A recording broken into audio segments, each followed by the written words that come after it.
And we are back. We are the coalition, loud and proud, outrage porn free, civilly disobedient media, broadcasting live, I say, on the streets of La Prave, the city we love, the naked city, the city with 1,000 stories. And if you're downtown tonight, this is the PVD Fest this evening.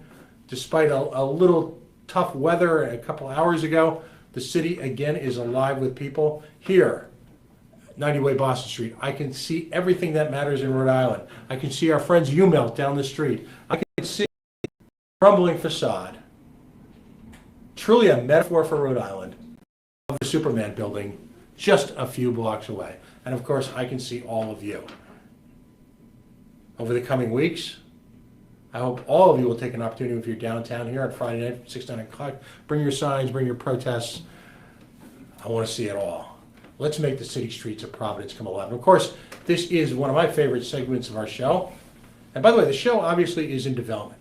We went from a 1-hour radio format, audio only, where we were routinely interrupted by commercials, things like that. Uninterrupted format where we're able to really get into a conversation, into the nitty-gritty. Uninterrupted, if you will. And we can do that because of the support of vendors like iServices LLC. iServices LLC, iServices.com. You'll find their link here on the Coalition Radio website and on our rebroadcast of this segment. They are Rhode Island's leading provider of internet and IT services, help desk solutions, wiring, fighting spyware, website development, networking issues. Take a moment. Please support vendors who support independent media. More about them in a moment. If in fact you'd like to sponsor a segment here on the Coalition, reach out to us on our website at coalitionradio.us or on the mighty Twitter at coalition_radio. We need and we appreciative of your support. Again, iServices LLC. So, of course, none other. Who would be most appropriate this week? Of course, we're talking about the Gina Raimondo Political Hall of Shame, our third inductee, would have Speaker of the House, Nicholas Mattiello. Now, of course, why do we call this the Gina Raimondo Hall of Shame? So many reasons. I could take up 3 hours. And if you've listened to me over the last year or so, there's times when seemingly I have. But if you were going to create a award that reflected individual contributions from tone-deaf politicians blatantly engaging in self-interest, who better to name it after than our governor, who despite 2 years, only being in office 2 years, and to many it may seem like a generation, who for some, their disappointment in Hillary Clinton not winning the presidency was in fact the wake-up call the next morning when we realized that Gina was not going to win. Gina, the immortal coalition retort, which is, Gina Raimondo, how can we miss you if in fact you won't go away?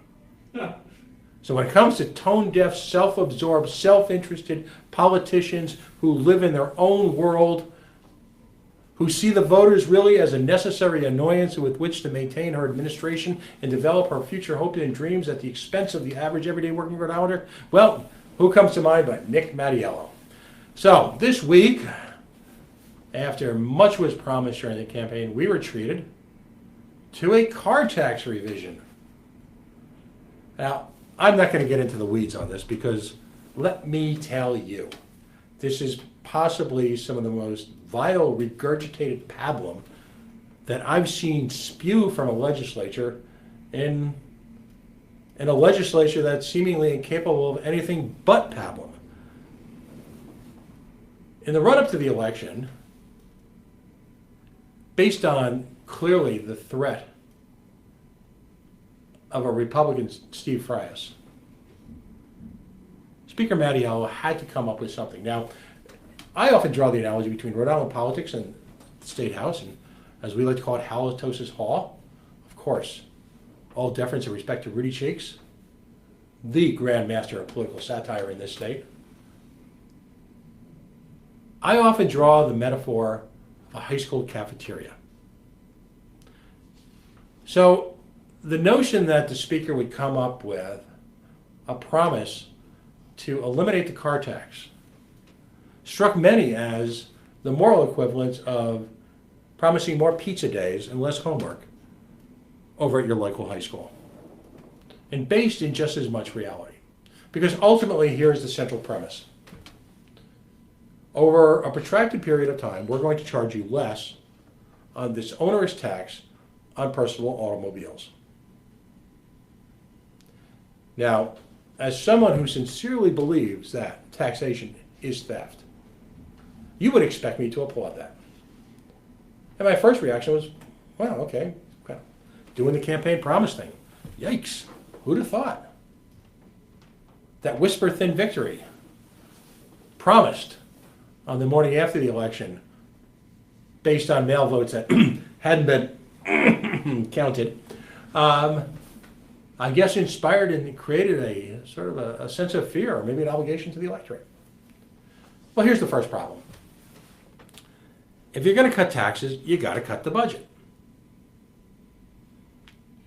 If anybody can point to any sincere effort at budget cutting, either here at the City of Providence or on the state level, please reach out to me. Please reach out and touch. Please correct me. But where does the money come from?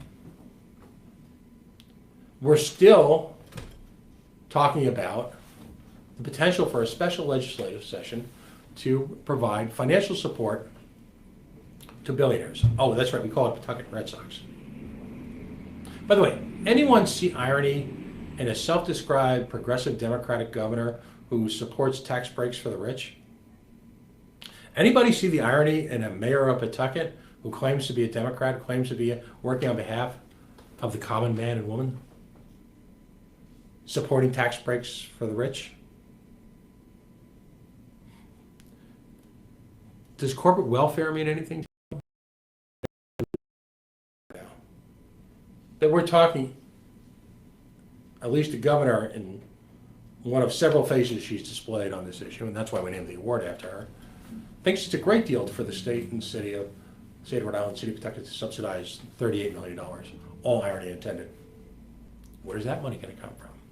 The governor continues to push her ham-fisted plan to support free tuition for 2 years to qualifying Rhode Islanders. Where's that money going to come from? The City of Providence is proposing, again, to go to the borrowing well and borrow millions of dollars. Where's the debt service from that going to come?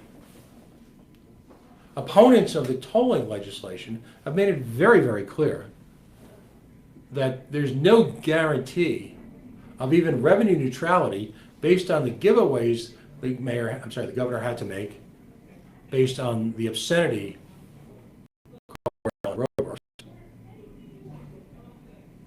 based on the expense of installing these gantries, based on hyperinflated expectations of what will be drawn. Where's the money going to come from? That's the question. Shockingly, the city of Cranston appears to be one of the primary beneficiaries of said tax relief with regard to the car tax in its primary stages. Of course, at that point, I'll channel the immortal Peter Lorre and saying, I'm shocked. The city of Cranston, what a coincidence.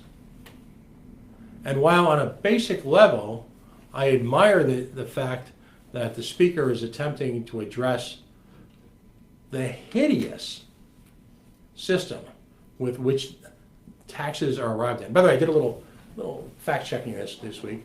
My good friend Rob Cody was on last week, and he talked about the board that meets on a regular basis.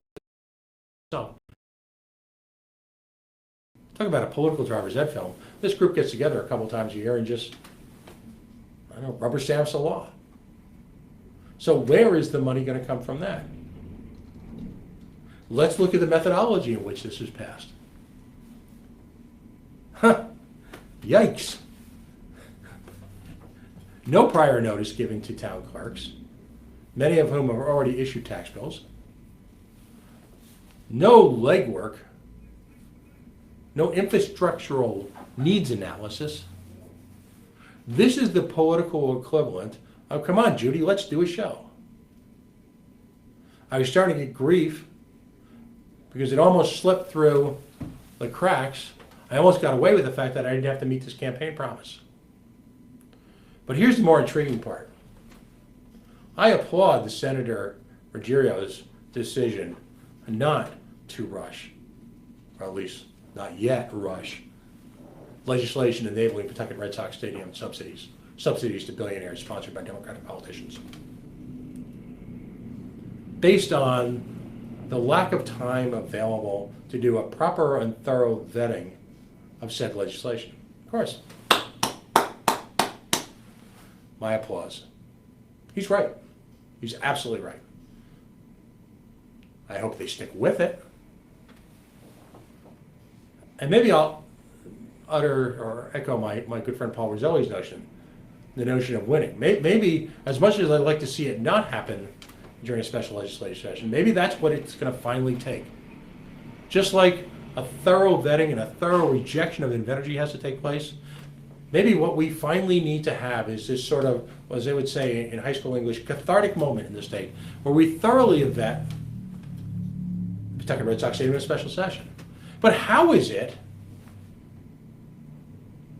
that the leadership of the Rhode Island legislature determined that there was not enough time to thoroughly vet Pawtucket Stadium, again, yet there was time to take this measure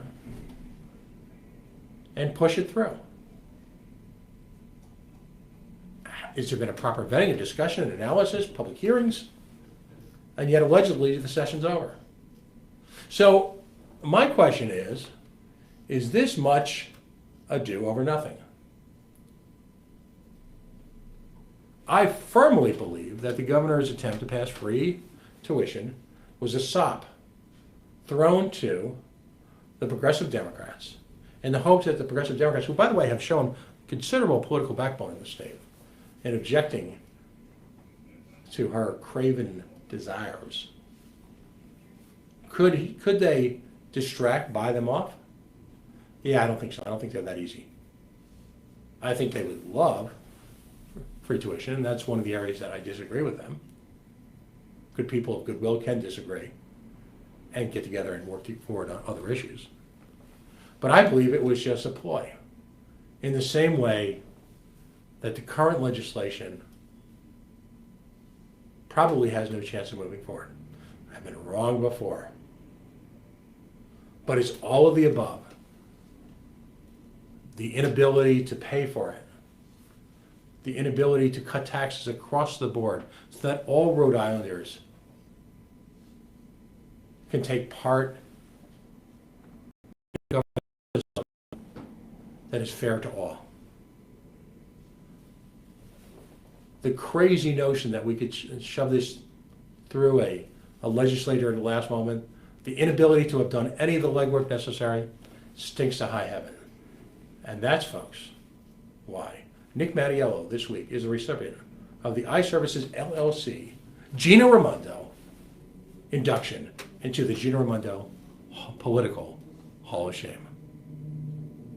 Thanks for listening. Again, we're going to take a quick break. You are listening to the Coalition on the Worldwide Coalition Radio Network, broadcasting live on the Go Local Live Network, 90 Darn Street, here in the streets of the city we love.